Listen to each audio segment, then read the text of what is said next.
왜 저 오늘 스트레스 많이 쌓이겠어요? 왜? 무슨 일 있어요?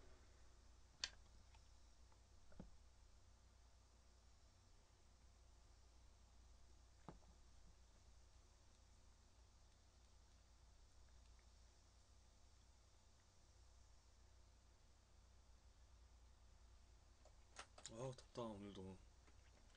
아, 오늘도 더울 것 같아.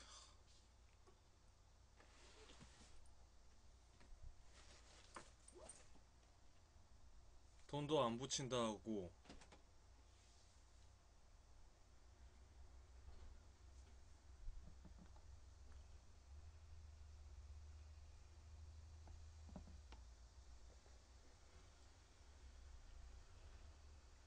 아가씨들이 그럴 것 같거든요? 그게 무슨 말이에요?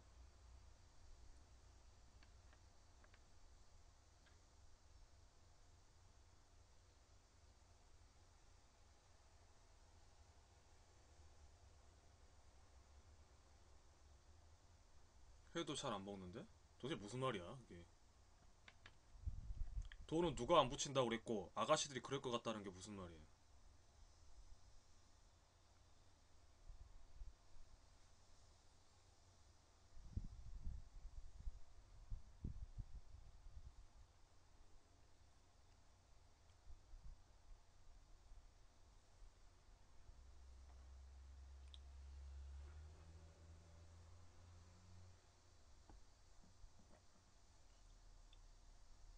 근데 여름에 이 더운 날에 회를 먹는다고요? 안 좋을 것 같은데.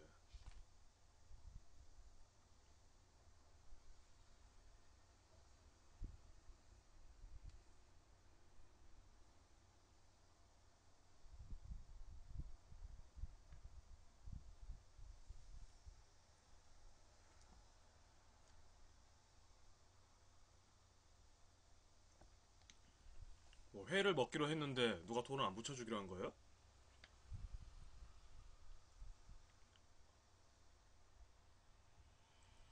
예.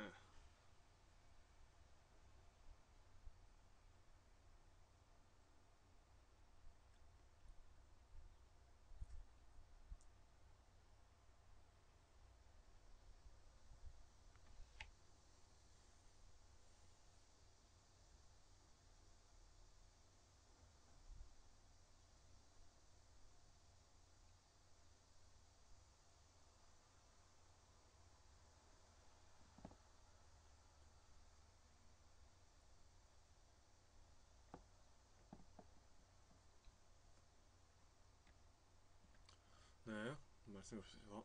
그럼 저는 이제 오늘 시사 브리핑을 하도록 하겠습니다. 오늘도 할 이야기가 많죠, 여러분들과. 당연히 가브로토텍 이야기도 할 거고요. 그리고 이제 드디어 제 기사가 오마이뉴스에서 정식 기사화됐습니다. 그래서 이제 정식 기사화된 부분을 가지고 한번 여러분과 함께 읽어볼 거고요. 그다음에 성주 이야기 계속해서 우리가 관심을 가져야 되며 세월호도 마찬가지고요. 그리고 여러분 중간중간에 고민 상담할 것 있으면 이야기를 해주시면 좋겠습니다.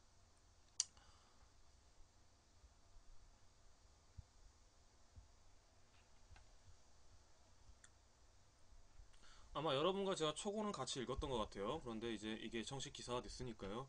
책동네 정식 기사가 됐으니까 여러분과 함께 읽어보도록 하겠습니다. 목소리 잘 들리시나요? 좀 많이 편집을 했어요. 잘랐어요. 제가 잘라서 다시 원고를 썼고요. 그래서 이제 나온 거. 그레그 맥레오드 협동조합으로 지역 개발하라 있고 해서 제목을 청년 고용 불안 해소 이런 방법은 어떨까 이런 식으로 제목은 좀 바뀌었습니다. 보시면요.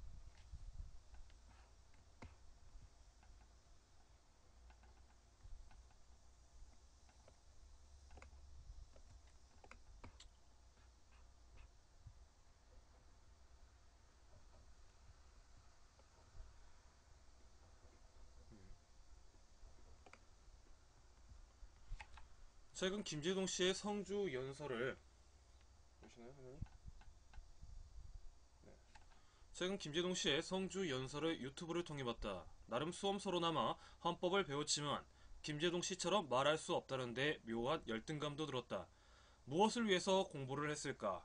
생존을 위한 인문학과 밥벌이를 위한 헌법 공부의 차이가 여실히 드러났다.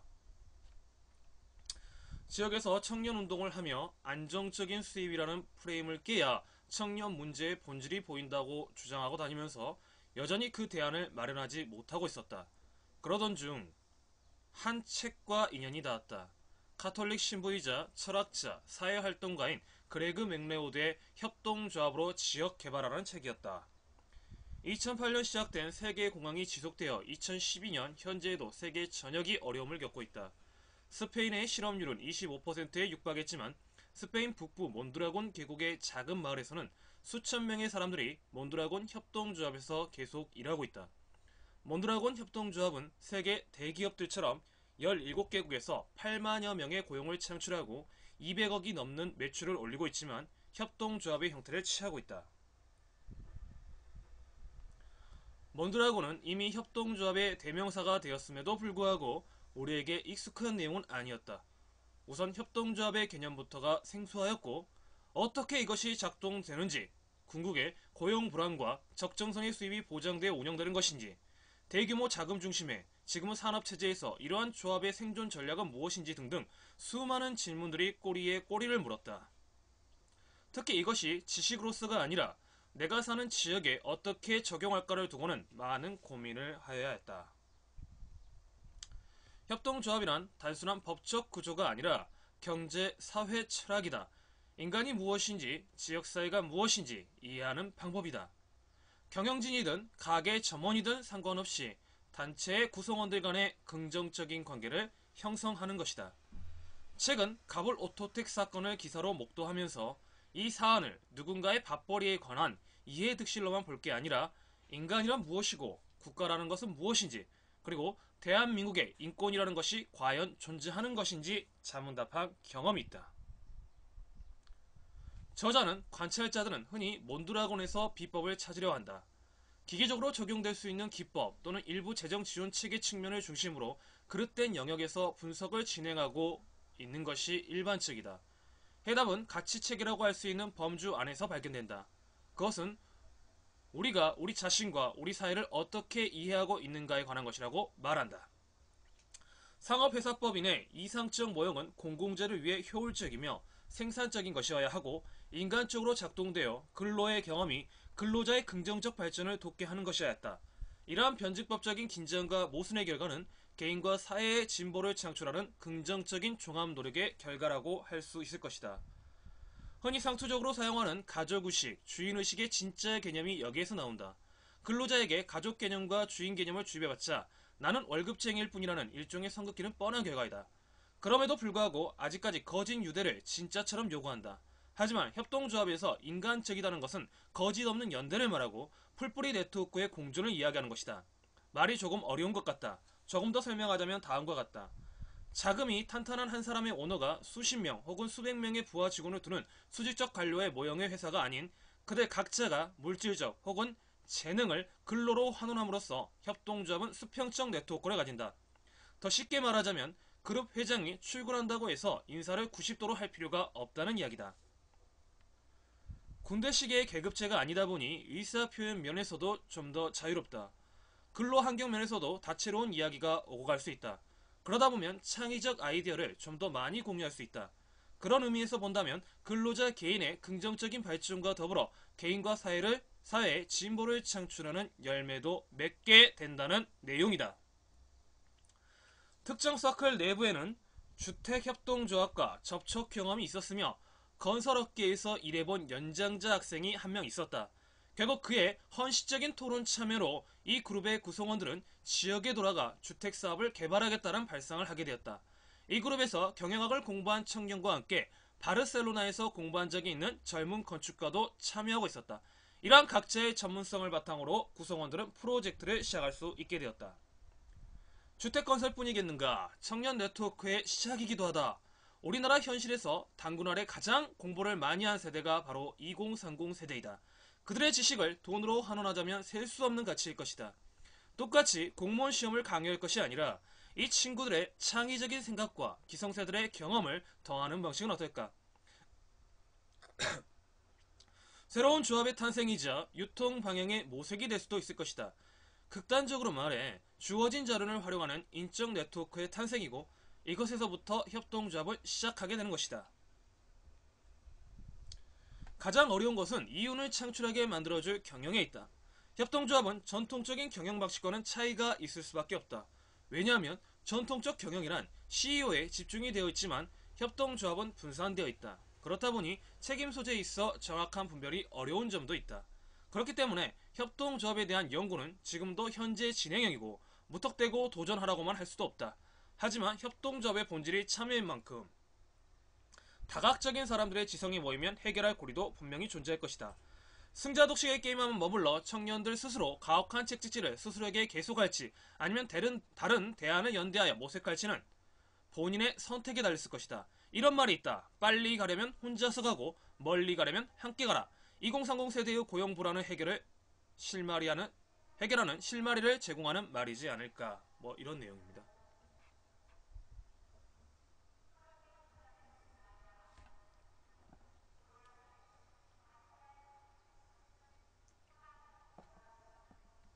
해서 이제부터 조금씩 책에 대한 이야기도 해서 기사가 될 수 있게끔 열심히 한번 준비를 해보도록 하겠습니다. 이것은 단순히 책을 읽는 어떤 서평에서 끝나는 게 아니라요. 청년 문제를 해결할 수 있는 여러 방법들의 연구 중에 하면서 그것들을 제가 느낀 점 그리고 정리한 점 이것들을 중심으로 그리고 더불어 시사와 더불어 함께 할 수 있는 부분을 한번 찾아보도록 하겠습니다.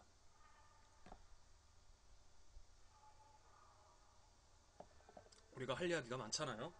할 이야기가 많은 만큼 또 해야 될 것이 많고요. 어제 헌법 강의 같은 경우 어떻게 들으셨는지 모르겠습니다. 잠시만요. 방송 홍보를 안 했네.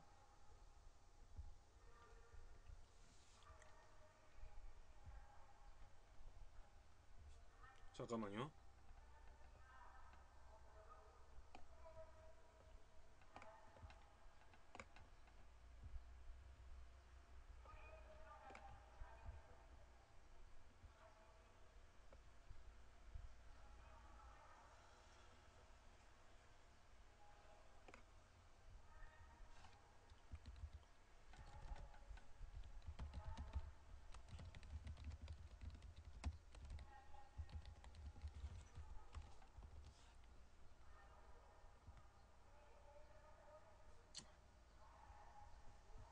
이걸 잊어버리면 방송을 했다는 것도 사람들이 모르니까.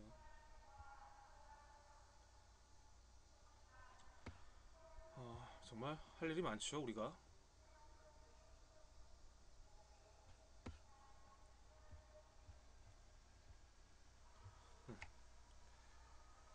오늘 또 날씨도 덥고 또 마음도 여러분 많이 불쾌하실 텐데 어떤 약속들이 있으실지 모르겠습니다.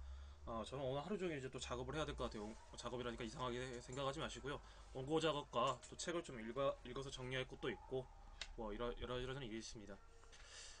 오늘은 좀 심하게 달리진 않으려고요. 어저께 새벽까지 좀 사람들을 만나느라고 늦게 들어와서 조금 힘든 감이 있습니다. 그래서 목소리가 좀 작은 점 이해해 주시고요. 여러분의 스피커 볼륨을 조금만 더 키워주세요. 키워주시고 그렇게 좀 방송을 하도록 하겠습니다. 또 계속해서 방송을 해야 되니까 제가 중간중간에 좀 컨디션 조절을 좀 할게요. 어제 헌법 강의 어떻게 보셨어요? 헌법 강의 좀 지루하시다는 분도 계셨고 재밌다, 유익하다라는 분이 계셨고 제 방송에는 이제 별로 이제 안 들어왔는데 페이스북 같은 경우 50명이 넘게 들어왔고요. 어제 참석자도 거의 대부분 그 정도 숫자였던 것 같긴 해요. 많이 오셨거든요. 실제로 오신 분들 여름임에도 불구하고 그 무더운 날씨에 50명 정도 50명 정도 안 됐던 것 같기도 한데 여하튼 그 정도 숫자는 됐던 것 같아요. 좀 북적북적 거렸던 것 같아요.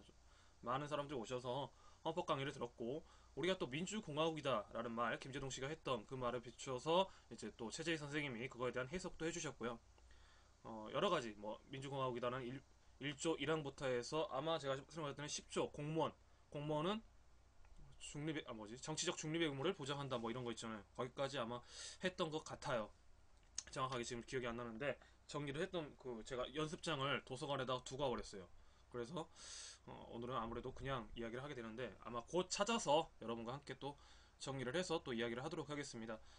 헌법을 공부한다는 건 여러 가지 의미가 있는 것 같아요. 단순히 어떤 지식을 넓히기 위한 것이다. 뭐 이런 것보다는 우리가 우리의 권리를 알아야 타인의 권리도 인정해 줄 수가 있는 거잖아요.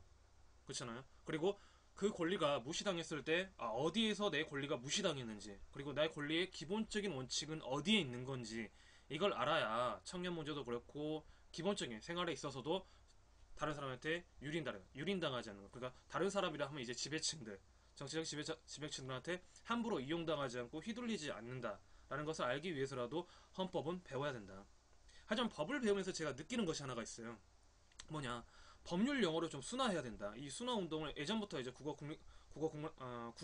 표준어 연구원, 국립국어원 뭐 이런 데서 끊임없이 순화 용어 하고 있지만 이것들이 일상적이지가 않다. 그리고 판례도 역시 마찬가지로 한 문장 안에 담으려고 하다 보니까 너무 문장이 길어져요. 길어지고 어쩐 건 막 6, 7줄부터 해갖고 10줄이 넘는 것도 있고 막 이러거든요. 제대로 된 문법 규칙에 맞춰서 판례도 써야 된다. 그러니까 국민 누구나 중학교만 졸업해도 이게 어떤 내용이구나, 나한테 어떤 판단이 내려졌구나, 내가 이 판례의 내용은 어떤 거구나 할 정도의 할 수 있을 정도로 좀 일목요연하게, 그리고 간단하게, 그리고 쉬운 용어로 해줘야 되지 않을까. 아직도 그러니까 아무래도 이 헌법이라는 자체가 최초의 헌법이 바로 해방 후에 만들어지다 보니까 일제적 용어가 잔투가 아직도 많아요. 지금 8번이나 고쳐지고 지금 이제 9번 지금이 90억이죠. 8번 고쳐진 거죠. 8번 고쳐진 동안 뭐 여러 가지 시대적 변화는 있었지만 그럼에도 불구하고 여전히 용어 자체가 일제어. 그러니까 정식 한자 어투도 아니고 일본 어투의 어투가 많이 남아 있다. 그렇기 때문에 우리가, 그리고 이것들이 일단 뭐 법조인들의 어떤 특권의식 이런 것도 반영되어 있기 때문에 이 용어부터 순화하는 것이 우선일 것 같다라는 생각이 들어요. 저는. 그래서 누구나 쉽게 그 헌법을 보면 이런 내용이구나 라는 것 정도는 알 수 있어야 되지 않을까라는 생각이 들었습니다. 다른 법들도 마찬가지지만 기본적인 헌법은 누구나가 알아볼 수 있게 쉽게 고쳐져야 된다.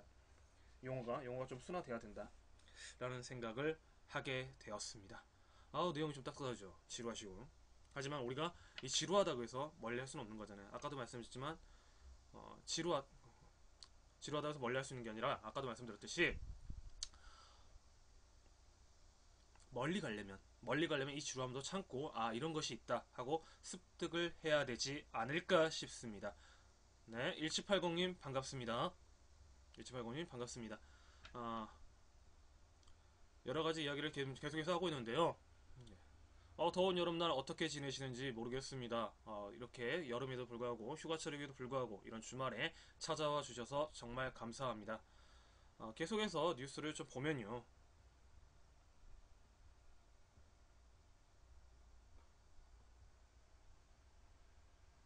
네, 감사합니다. 뭐 고민 사항이 있으시면 언제든지 말씀해 주시고요. 중간중간에 우리 청년 시사 문제나 아니면 고민 상담 문제 뭐 이런 것들을 다루고 있습니다. 그리고 어제 저희가 헌법 그 강독이라 해서 그 방송을 하고 잠깐 그 내용에 대해서 정리를 하고 있었습니다.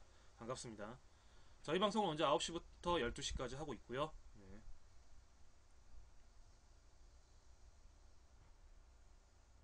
청년수당에 대한 이야기, 정부도 뭐 한다라는 내용이 나와서 여러분과 함께 또 보도록 하겠습니다.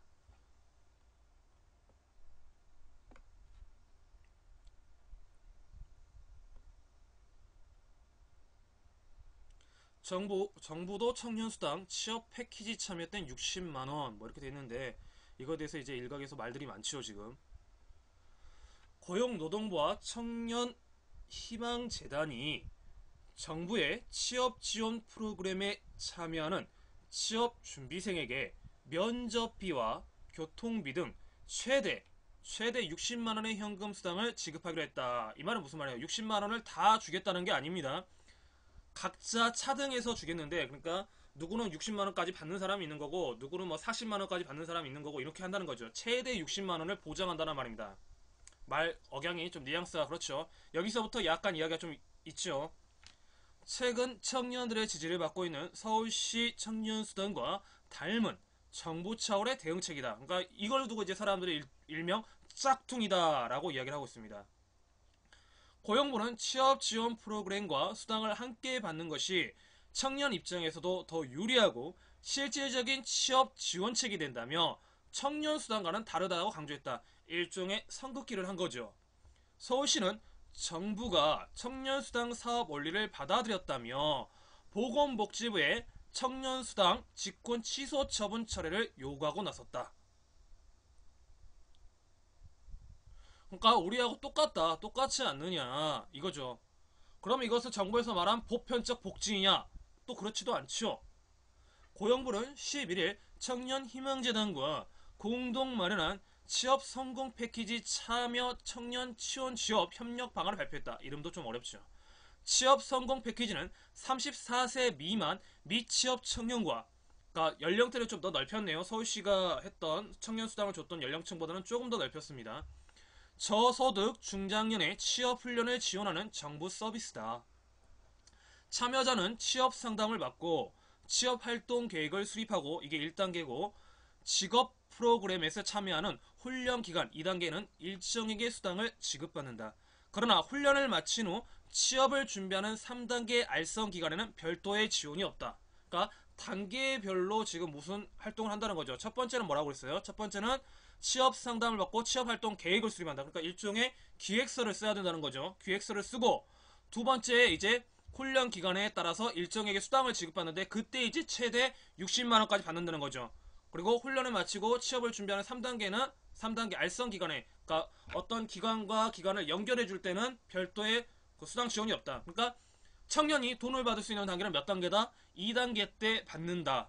그러니까 어떻게 보면 절차적으로는 서울시보다 좀 더 복잡해졌어요.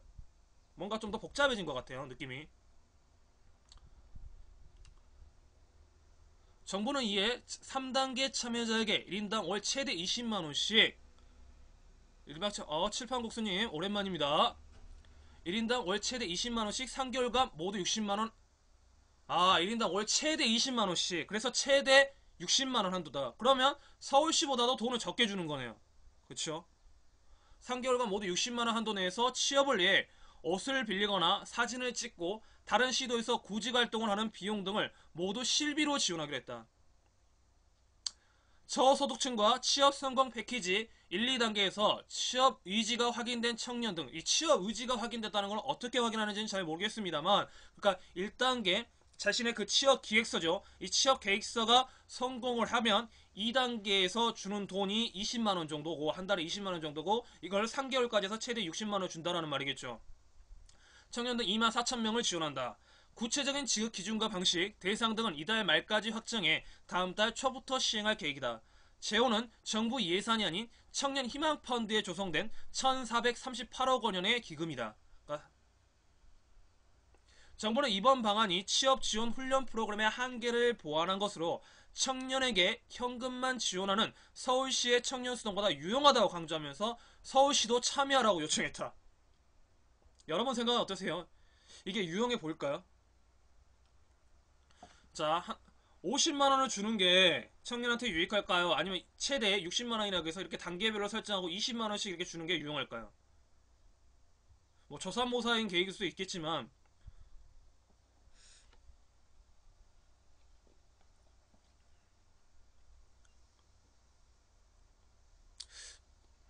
저는 이 생각이 들어요. 내가 만약에 내가 취업 준비를 한다. 그래서 취업 계획서를 썼다. 그래서 20만원 받았다. 그리고 취업 알선까지 가서 성공하면 좋겠지만 안 되면 다음 달에 또 그렇게 써야 되는 거예요. 써야 되는 거 아닐까요? 1단계로 통과됐다고 다음에 이제 바로 또 2단계를 해주는 거 아닐까요? 다시 또 1단계를 해서 20만원 받고 또 알선하고 이렇게 간다는 소리 아닌가요? 저는 그렇게 생각밖에 안 드는데 모르겠습니다. 아직 자세한 어떤 방침이 아직 나오지 않았으니까 이달 말까지 하고 다음 달에 시행된다고 하니까 이것은 추후 지켜봐야 될 것 같습니다. 이기공 고용부 장관은 취업 성공 패키지의 면접 등에 필요한 실비 지원 수당이 없어 일부 청년들이 서울시 청년수당으로 이전하고 있어 이를 보완하려는 것이라며, 서울시도 실질적인 취업을 지원하는 취업 성공 패키지를 적극 활용한 지원 방안을 함께 찾아야 한다고 강조했다. 고용부 관계자도 취업 성공 패키지를 통해 교육훈련비를 지원받고 수당도 받는 게 청년 입장에서도 유리하다고 말했다. 서울시는 서울시가 청년수당 사업의 정책 목표와 취지, 원리를 수용한 것으로 본다면서 서울시의 청년수당만 선심성이라는 정보를 발표했다. 그러니까 서울시는 정부의 정책에 대해서는 선심성 정책이다. 자신들의 정책을 수용하면서 전혀 다르다고 말하는 것은 어불성설이다. 말도 안 된다. 라고 정리를 하고 있습니다. 좀 이해되십니까? 그러니까 정부에서는 서울시가 50만원을 주는 거 같고 청년수당이라고 50만원을 주는 거 가지고 정부에서는 직권 취소 결정을 내렸죠. 보건복지부에서 이건 아니다 해서 서울시가 뭐를 했습니까? 서울시 박원순 시장이 안되겠다. 청와대 면담을 요청하자 했는데 청와대에서 반응은 보건복지부와 상의라. 그래서 일종의 선긋기를 해서 청와대에서 면담은 불발이 됐죠. 그렇죠. 그러면서 이제 정부가 내놓은 청년 정책이 지금 이건 겁니다. 3단계 구성을 해서 1단계 때는 취업 계획서를 쓰고 2단계 때 이제 돈이 나가는데 이거 상담하고 돈이 나가고 이제 교육을 받을 수 있게 해주고 3단계 때는 이제 따로 돈은 안 나가고 알선기관과 연계하는 이런 식으로 이루어진다는 겁니다. 그래서 20만원씩 주는데 20만원씩 주는데 최대 60만원까지 주겠다 이겁니다. 그러니까 60만원을 주는 게 아니라 단계별로 성공하면 이제 그거 없는 거고요. 실패해도 60만원까지가 한계 리미트를 긋는 거죠.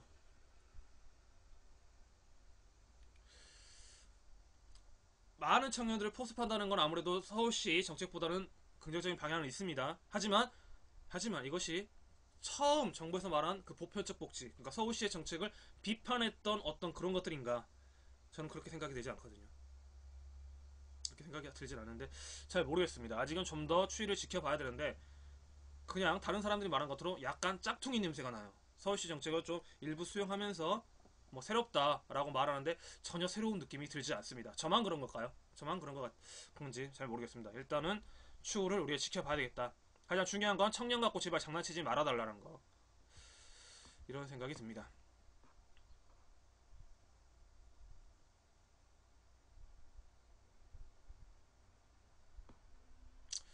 이제 사면이 있었죠. 특별 사면 8.15 강복 사면이 있었는데요. 네, 라이프님 반갑습니다. 사면이 있었는데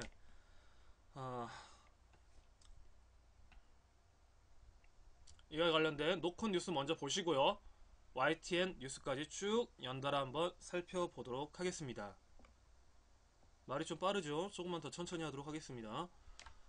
절제된 사면, 자화자찬, 사라진 박의 원칙 해서 노컷 뉴스 기사가 실렸습니다. 박 대통령 지시한 사면제도 개선 속도 못내. 과거 정부보다 상대적으로 제한된 사면이었지만 재벌 봐주기라는 관행이 여전했다는 논란 속 특별 사면 제도 개선 논의는 좀처럼 속도를 내지 못하는 모습이다. 박 대통령은 지난해 5월 사면권 남용을 막기 위한 제도 개선 방안 마련을 지시했다. 고 성완종 전 경남기업 회장이 과거 2번이나 특별 사면을 받았다는 점을 문제 삼으면서였다. 그러나 1년 넘게 방안은 마련되지 못했다. 법무부는 사면 제도가 대통령에게 주어진 권한인데 이를 제한하는 것은 위헌 소지가 있을 수 있어 각국의 예를 참고해 연구 중이다 라고 설명했다. 정말 연구 중이겠죠. 연구만 하고 있겠죠. 결국 별다른 제도 개선 없이 지난해에 이어 올해도 사면이 이루어진 것이다. 안 검찰국장은 박근혜 대통령은 그 어느 조건보다 절제된 사면을 지시했고 법무부도 그렇게 사면을 상신했다고 말했다. 참여연대는 작년에 밝힌 정부의 사면심사 대상 기준을 어겼다. 박 대통령이 스스로 원칙과 신뢰를 또 버렸다며 사면법을 조속히 개정해 사면권 남용을 둘러싼 사회적 논쟁과 갈등 반복을 끊어야 한다고 논평했다. 뭐 이런 기사입니다. 자, 한쪽 정부 쪽 입장이죠. 어떻게 보면 안 검찰국장 입장은 정부 쪽 입장이죠. 정부 쪽 입장은 절제했다. 절제된 사면이었다. 라고 평가를 한다는 거고 반면에 시민참여연대, 시민단체에서는 어떻게 평가한다? 기준을 어겼다. 스스로 원칙과 신뢰를 버렸다. 하면서 이야기를 하고 있습니다. 그러면 이제 본격적으로 어떻게 사면이 이루어졌는지 한번 뉴스를 보겠습니다. 국제신문. 강복절 특사, 정봉주 역시나 사면제, 야권 탄압의 희생양인 이유는 뭐 이렇게 해서 나왔는데요. 정몽주 전 민주통합당 현 더불어민주당 의원에게 관심이 쏠리고 있다. 지금 이제 팟캐스트에서 전국구 방송을 활발히 하고 계시죠. 12일 정부는 8.15 강복절을 앞두고 특별 사면을 발표했다. 이번 사면에 이재현 CJ 회장 등 4,876명이 사면을 받은 것으로 알려졌다. 그러니까 따지고 보면 적은 숫자는 아닌 것입니다. 그러나 정봉주 전 의원은 사면을 받지 못한 것으로 전해졌다. 이번 특사는 정치인들은 제외했으며 서민과 중소상공인 등 생계형 사범들이 주요 대상이다. 이재현 CJ그룹 회장은 형 집행 면제 특별사면 및 특별복권됐다. 더불어민주당은 소속 현역 국회의원과 원외 지역위원장들이 11일 정봉주 전 의원은 정치탄압 야권탄압의 희생양 광복절 특사를 호소하고 나선 바 있다. 이와 관련해 안민석 더불어민주당 의원과 더민주 원외 지역위원장은 11일 국회에서 기자회견을 통해 정 전 의원은 정치탄압, 야권탄압의 희생양이라고 주장했다. 안 의원 등은 정 전 의원은 2007년 대선에서 BBK 주가 조작 사건에 대한 진실을 요구하다 징역 1년을 선고받고 복역한 바 있다면서 박근혜 대통령 역시 BBK 주가 조작 의혹을 제기한 바 있는데도 유독 정 전 의원만 간혹한 탄압을 받았다고 지적했다. 정봉주 전 의원은 지난 2007년 대선에 BBK 주가 조작 사건에 대해 진실을 요구하다 2011년 징역 1년을 선고받았고 동시에 10년의 피선거권을 박탈당했다.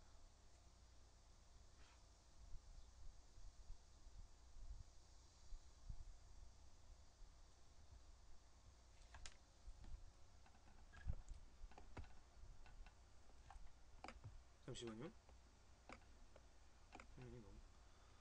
어떠세요? 그러니까 CJ 이재현 회장이 이제 사면이 됐고 특별 사면이 됐고 그다음에 복권이 됐죠. 복권이 됐는데 그에 반해 정치적인 이유로 탄압됐던 정봉주 전 더불어민주당 의원은 사면이 되지 않았다. 공정한가라는 문제가 일단 있고요. 첫 번째 공정한가. 그리고 정부 쪽 입장에서는 최대한 절제된 사면이었다. 예전같이 뭐 정부의 친정부적인 어떤 특혜를 주진 않았다라고 이야기를 하고 있지만 우리 국민들의 체감 정도는 어떨지가 저는 좀 궁금하긴 합니다. 좀 더 어제 발표된 뉴스이기 때문에 좀 더 이제 이거에 대한 분석 기사가 좀 더 나올 겁니다. 앞으로 며칠간은 이걸 가지고 이야기를 할 것 같은데 글쎄요. 저 진보 쪽에서는 이거 절대 좋게는 보지 않을 것 같아요. 좀 공정하지 않다라는 쪽으로 갈 것 같고 보수 쪽에서는 공정했다, 절제됐다 하면서 친박적인 박근혜 정부의 어떤 여론을 도와주는 그런 식으로 기사가 흘러가지 않을까라고 저는 예상이 됩니다. 그런데 이제 또 사후 지켜봐야 되겠죠. 단정할 수는 없는 거니까요. 계속해서 보면요. 이제 해서 YTN 뉴스입니다. YTN 뉴스가 영상이 있는지 한번 보고요. 잠깐만요. YTN 뉴스 한번 보겠습니다.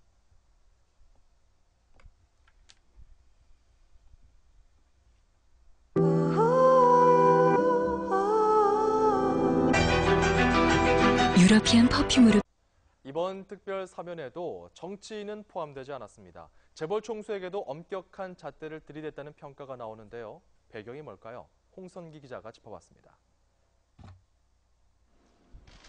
광복 71주년 기념 특별 사면 계획이 발표됐을 때만 해도 이번에는 정치인이 포함되지 않겠냐는 기대가 나왔습니다. 특사 대상으로 구체적인 이름까지 거론됐지만 결국 정치인 특별 사면은 없었습니다. 정부는 정치인의 부패나 선거 범죄를 반인륜 범죄로 규정하고 사면 불가 원칙을 재확인했습니다. 현 정부에 이뤄진 과거 두 차례 특별 사면과 똑같은 원칙이 적용된 겁니다.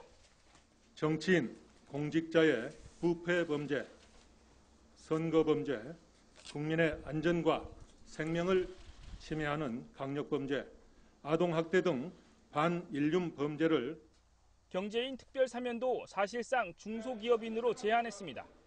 지난해 최태원 회장의 경우를 보고 내심 기대를 하던 재벌 총수들은 쓴 입맛을 다셔야 했습니다. 정부가 이처럼 이른바 절제된 사면을 실시한 배경에는 유전무죄라는 따가운 여론을 의식한 것으로 보입니다. 돈이 많은 사람들은 그냥 들어가면 대부분 다 사면 복권되고 그거에 대한 서민들의 상대적 박탈감이 굉장히 심했기 때문에 이재현 회장 같은 경우에는 건강상의 이유라고 뭔가 내세울 게 있지만 다른 분들은 특히 또 김승현 회장 같은 게 저번에 또 사면이 한번 됐었잖아요. 이번 특별 사면 대상자는 지난해보다 4분의 1 정도 줄었습니다. 법무부는 이와 관련해 죄질이 나쁜 일부 범죄를 사면 대상에서 제외하는 등 기준을 강화했기 때문이라고 설명했습니다. 정부는 앞으로도 정치인과 반인륜 범죄처럼 국민 정서상 용서받기 어려운 범죄에 대해서는 사면을 전면 금지하고 중소상공인과 서민에게 혜택이 돌아가는 제한된 사면 원칙을 이어간다는 방침입니다. YTN 홍성기입니다.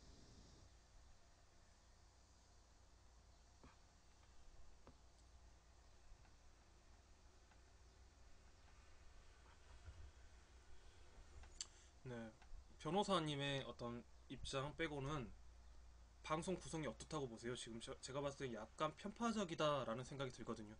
그러니까 시각이 고르지가 못하죠. 정부 쪽 입장만 계속해서 이야기를 하고 있잖아요. 따지고 보면 국민은 그냥 상대적 박탈감만 있다 정도의 내용만 언급해주고 있고요.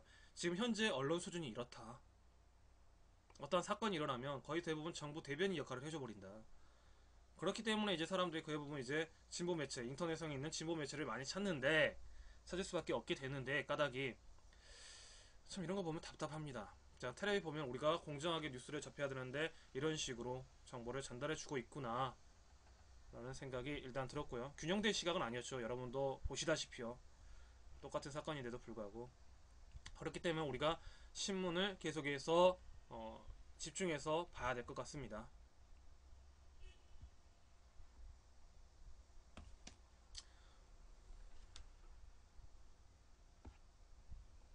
그러니까 한 챕터가 있으면 한 뉴스만 보는 게 아니라 여러 단체, 그러니까 보수, 진보를 막론하고 여러 개를 모아서 정보를 취합하는 게 좋습니다. 지금의 실정에서는요. 자, 한겨레 뉴스입니다. 자, 이제 가불오토텍 이야기인데요. 제가 계속해서 가불오토텍은 잊지 않고 깔고 가겠다라고 여러분들한테 약속을 드렸었죠. 계속해서 이야기를 한번 해보도록 하겠습니다. 8월 12일자 뉴스고요. 그 다음에 보겠습니다. 경비 용역 철수했지만 가불오토텍 긴장 계속된다. 노사 간의 합의가 이루어졌고 합의가 이루어진 게 아니라 경비 용역만은 철수하겠다라는 방침이 있어서 했는데 보겠습니다. 11일 오후 4시 경비 용역 철수, 관리직 60여 명 정문 앞 대기, 회사 쪽 대체 생산 조건 대화 가능, 노조 직장 폐쇄 철회 먼저 농성 지속, 시민단체 공권력 투입 말라 기자회견. 참 복잡해요.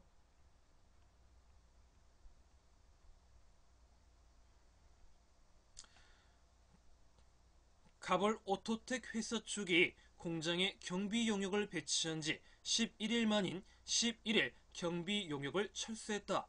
회사는 경비 용역을 철수하며 대체 생산을 막지 않으면 노조와 교섭에 응하겠다고 밝혔지만 농성 중인 노조는 직장 폐쇄 철회가 먼저라고 맞섰다. 12일 금속노조 가불오토텍 지회의 설명을 종합하면 회사가 배치한 경비 용역은 지난 11일 오후 4시께 모두 철수했다. 이는 회사가 같은 날 기자회견을 열어 경비원을 즉시 철수하고 노조가 관리직 직원 출근과 대체 생산을 막지 않으면 노조와 대화에 응하겠다고 밝힌 데 따른 것이다. 12일 오전부터는 회사 관리직 사원 60여 명이 노조가 맡고 있는 공장 정문 앞에서 대기 중이다. 300여 명 가까운 경찰 병력 역시 여전히 정문 주변을 둘러싸고 있다. 노조는 이날 아침 보도 자료를 통해 회사의 기자회견은 기존 회사의 입장에 비해 전향적인 것이 아니라 한참 후퇴한 것이라며 공권력 투입 명분 쌓기용이라고 회사를 비판했다. 노조는 직장 폐쇄 3일째인 지난달 28일 단체 교섭에서 회사 쪽은 노조가 파업을 풀면 직장 폐쇄를 철회하겠다고 밝혔는데 11일 내놓은 입장은 대체 근로를 할 수 있게 해주면 대화에 임하겠다는 조건부 교섭에 그쳤다며 현 사태의 원인이 노조의 파업인 것처럼 보이게 하려는 것이라고 밝혔다. 노조는 현재도 단체 교섭이 진행 중이며 지난 4차례 교섭이 응하지 않는 것은 노조가 아니라 회사라며 교섭은 지금이라도 할 수 있으니 즉각 응하라고 밝혔다. 한편 민주노총과 시민사회단체들은 이날 오전 11시 서울 미군동 경찰청 앞에서 기자회견을 열어 경찰의 공권력 투입 시도를 중단하라고 주장했다. 이들은 시민 1만 1000명의 공권력 투입 반대 서명 용지를 경찰청에 전달하면서 경찰의 공권력 투입 시도는 불법을 저지른 갑을 오토택에 면죄부를 씌워주는 것이고 사태를 더욱 악화시키고 장기화시키는 것이라며 공권력 투입이 없을 것을 분명히 밝히라고 요구했다. 갑을 오토택 회사 쪽은 직장 폐쇄와 함께 노조 집행부 등을 고소한 이후 공권력 투입 요청을 해왔으며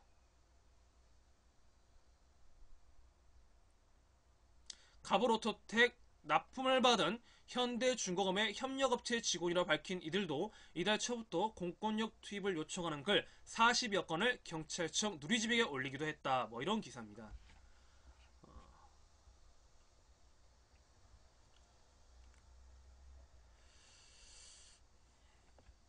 오늘 최근에 이제 노컷 뉴스가 하나 있는데요. 노컷 뉴스, 김현정의 노컷 뉴스가 있는데 잠시 여러분과 함께 보도록 하겠습니다.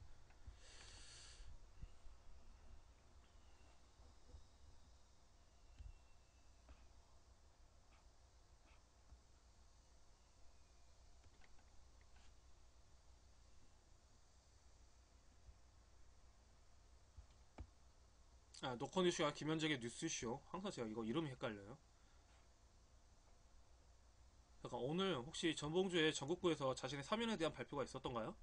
아시는 분 계시나요?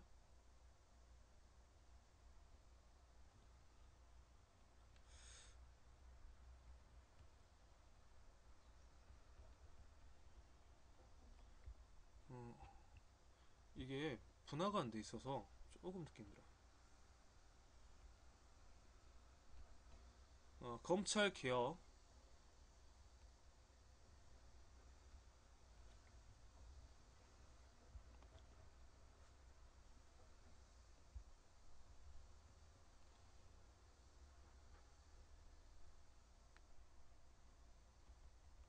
여기네요. 강복절 특사에 관한 이야기.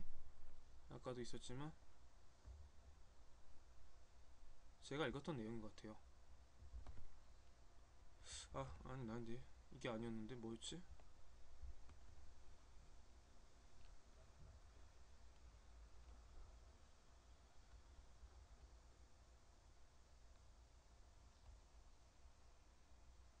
청년 뉴스를 여기서 봤던 것 같은데.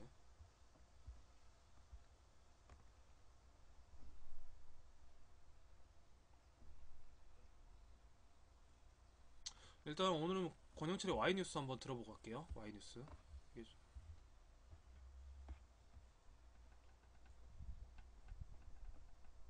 권영철의 Y뉴스 넘어가죠. 어서 오십시오. 안녕하십니까. 어젯밤은 잘 주무셨습니까? 네. 누진제가 완화된다는 얘기 듣고 에어컨 바로 키셨다는 분들이 꽤 많이 계세요.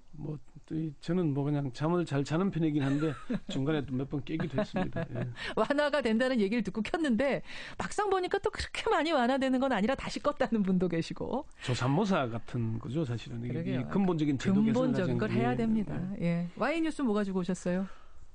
이정현 새누리당 대표와 우병우 청와대 민정수석과 관련된 얘기입니다.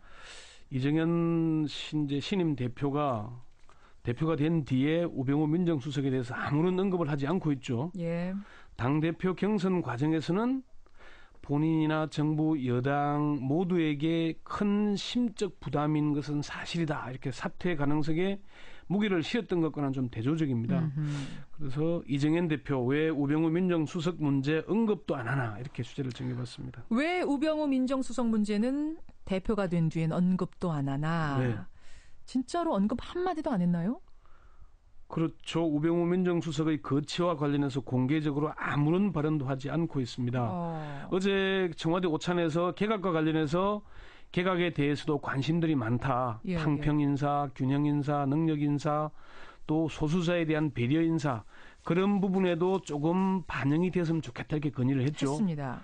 그러면서 이 대표가 먼저 한 얘기가 인사권자인 대통령께서 여러 가지 국정 전반에 대해서 다 판단하실 문제이긴 하지만 이렇게 전제를 달았죠.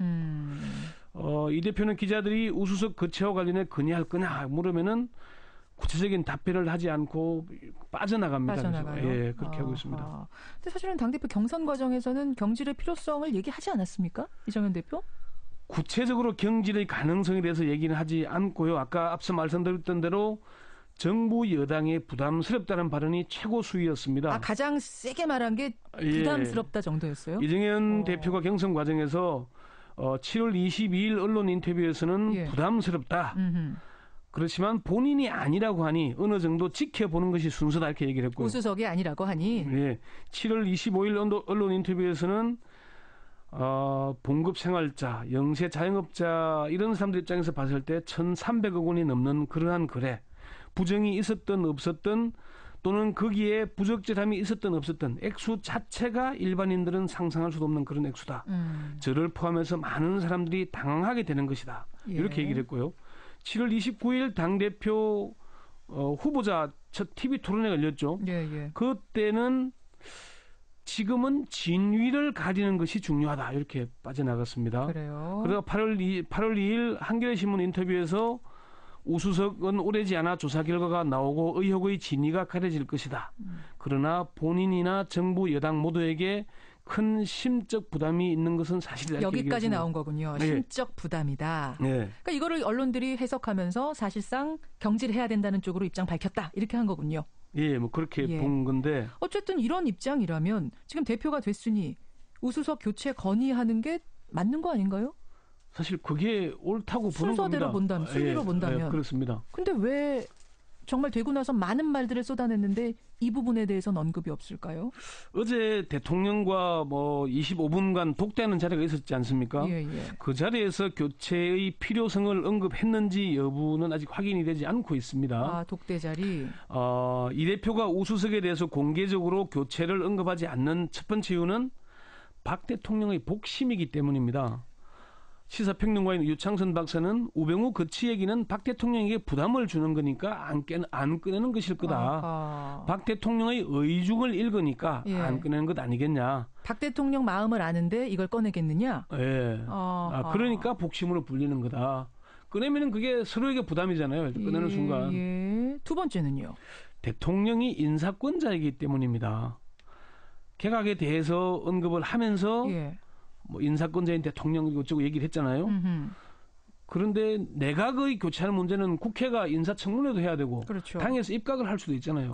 그러니까 그 정도 언급을 하는데 대통령의 비서를 교체하는 문제를 공개적으로 언급하는 건 도리가 아니라고 생각할 거다. 대통령의 고유 권한을 내가 어떻게 건드리느냐 이런 생각을 하고 있을 거다. 최창렬 교수는 이 대표가 공개적으로 우수석 교체 문제를 거론한다는 것은 자기 정치를 하거나 청와대와 거리를 두겠다는 걸 의미하는 것이다. 이 대표 입장에서는 우수석을 사퇴시켜야 한다는 얘기를 하기는 어려울 거다.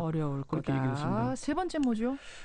이게 중요한 문제인데요. 우병우 민정수석의 교체가 진행되고 있기 때문에 언급을 하지 않았을 것이다. 그런 분석도 있습니다. 아니 잠깐만요. 그러니까 우병우 수석을 이대로 끌어안고 가기 위해서 이러는 게 아니라 교체가 진행이 이미 되고 있기 때문에 더 이상 언급하지 않는 것이다. 그렇죠. 무슨 근거로 그런 얘기를 할 수 있어요? 이 대표는 대통령에게 우수석 거치 문제를 거론할 거냐 기자들이 물으면은 언론에 한다 안 한다는 말을 하지 않겠다 이렇게 답변을 피해갔거든요. 그런데 법조계에서는 이미 후임 민정수석을 물색하고 있다는 설이 나돌고 있습니다. 그래요? 어제는 구체적으로 누구누구가 거론되고 있다는 얘기까지 들렸습니다. 이정현 대표가 이런 사정을 잘 알고 있다면은 굳이 우수석 교체를 언급하는 게 도리가 아니라고 보지 이미 않겠냐. 알고 있으니까 이런 상황에서 내가 대통령 곤란하게 괜히 질문하고 이럴 필요가 없다.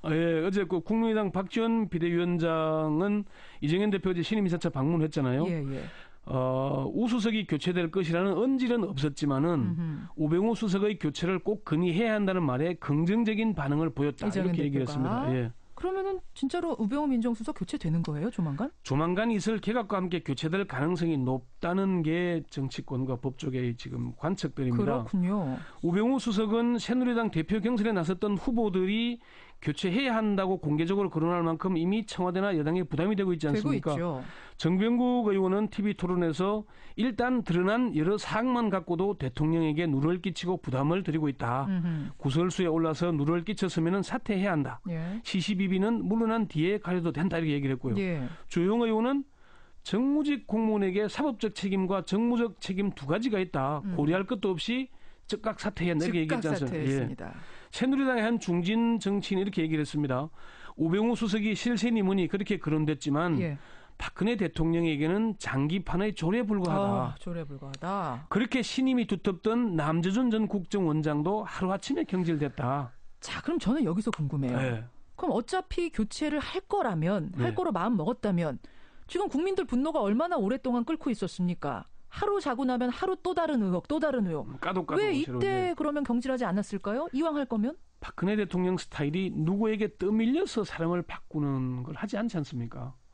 아, 떠밀려서는 안 하겠다. 예, 그러니까 아, 부담 지금 우병우 민정수석이 부담이 되고 있는데 계속 끌고 갈 이유는 없지 않겠습니까? 예, 예. 자기 뭐 생살도 아니잖아요. 그렇죠. 그런데 지금 바꾸지 않는 건 남재준 전 국정원장에 대한 교체 목소리가 얼마나 높았습니까? 그랬죠, 그때. 남북 정상회담 대화록을 까면서 예, 예. 사실 상당히 부담스러웠잖아요. 예. 그런데 아무리 계속 끌고 가다가 아무리 경질하라 그래도 꼼짝 않다가 어느 날 하루아침에 바로 하루아침에. 빼버리잖아요. 내가 뭐 속된 말로 자를 때 자르더라도 내가 하지 당신들한테 떠밀려서 특히 야당에 떠밀려서는 안 한다라는 이런 스타일이 있군요. 그러니까 그걸 아는 이정현 아하. 대표가 공개적으로 언급을 했겠느냐? 예, 뭐 그럴듯합니다. 네. 그렇죠. 예, 그러면 전 이것도 궁금해요. 이제 며칠 동안 한 이틀간 진행되는 걸 봤을 때 앞으로 청와대와 새누리당과의 관계는 어떻게 될 것인가? 네, 새로 오신 분 먼저 이정현 반갑습니다. 대표 말 한마디 들어보시죠. 예, 모두가 근본 없는 놈이라고 등 뒤에서 저를 비웃을 때도 저 같은 사람을 발탁해준 우리 박근혜 대통령께 저는 감사함을 갖고 있습니다. 이게 지금 되고 나서 소감 발표한 거 경선 과정 마지막 아마 얘기일 겁니다. 마지막 말이니까. 예. 박근혜 대통령과 이정현 대표가 어제 오찬에서 한 발언 중에 주목해야 될 대목이 하나 있는데 바로 당정청 일체화입니다. 박근혜 대통령은 당정청이 하나가 돼서 오로지 국민만 보고 앞으로 나갈 때 뭐 이렇게 얘기를 했고요. 예, 예. 이정현 대표는 당정청이 완전히 하나, 일체가 되고 동지가 돼서 뭐 이렇게 얘기를 하면서 맞아요. 화답을 했죠. 예. 당정청 일체화는 앞으로 청와대와 새누리당의 관계가 수직적인 관계가 될 것이라는 걸 예고하는 걸로 받아들여집니다. 아하. 최창렬 교수는 앞으로 수직적 관계로 갈 수밖에 없을 거다 얘기를 했고 예. 유창선 박사는 신미럴 시대가 전개될 거다. 이 대표는 박 대통령의 뜻을 거슬리는 일을 하는 경우는 없을 거다. 없을 이렇게 거다. 얘기를 내놨습니다. 그래요? 이재호 대표가 어제 인터뷰에서 한 얘기대로 예. 지금 군사 독재가 아니지 않느냐. 독재 시대는 그럴 수 있어도 모든 사람이 그럴 수는 없다는 얘기를 했죠. 정치 평론가들 얘기를 들어보면은 당정청 일체화가 완벽하게 구현된 정치 체제가 바로 유신 정권이었다. 그런 유신 얘기를 시절. 합니다. 예. 그래서 그걸 되뇌이는 사람들이 많습니다. 예, 우병우 수석 얘기가 왜 당대표 된 뒤엔 쏙 빠졌는가? 그 이면 한번 오늘 하나하나 짚어봤습니다. 권현철 선임 기자 수고하셨습니다. 네.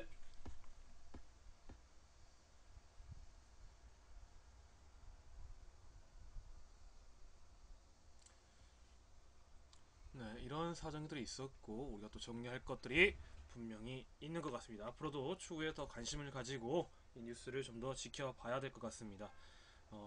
또 다른 플랜을 짜야 되는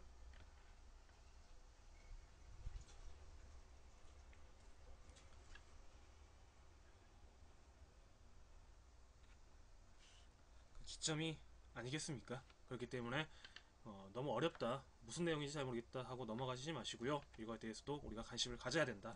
네, 우리 잠깐 쉬었다가 가도록 하겠습니다. 잠깐 쉬었다가 나머지 뉴스 하고요. 여러분들 고민 상담할 거 있으면 고민 상담 받도록 하겠습니다.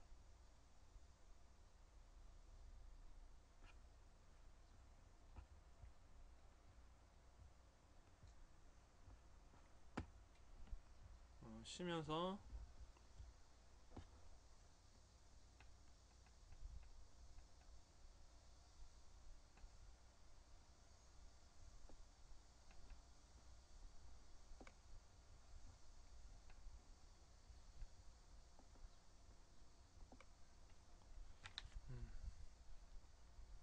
팩트 포커스 하나 볼까요? 국가란 무엇인가? 이제요. How long were you a slave of Rome?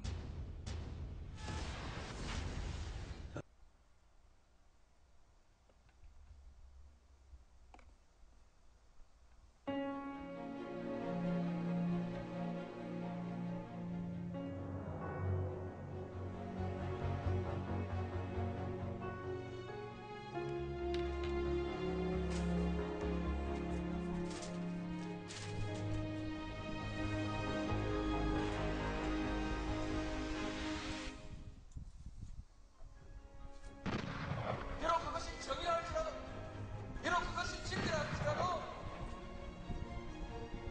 권력이 싫어하는 말을 했던 사람은, 또는 진리를 내세워서 권력에 저항했던 사람들은 전부 죽임을 당했다.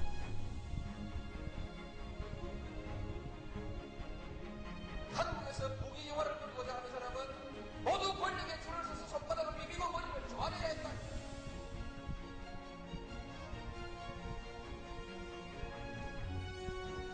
이 역사를 청산해야 이제 비로소 우리 젊은이들이 떳떳하게 정의를 얘기할 수 있고 떳떳하게 불의에 맞설 수 있는 새로운 역사를 만들어낼 수 있다.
대한민국은 민주공화국이다. 근데 공화국의 뜻이 뭘까요? 함께 쌀을 나누어 먹는 나라이다. 편안하게 쌀을 나누어 먹지 못하고 밥을 나누어 먹지 못하고 아스팔트 위에 앉아 있도록 만들어 놓는다면 그것은 헌법 제1조 1항 위반입니다. 위헌.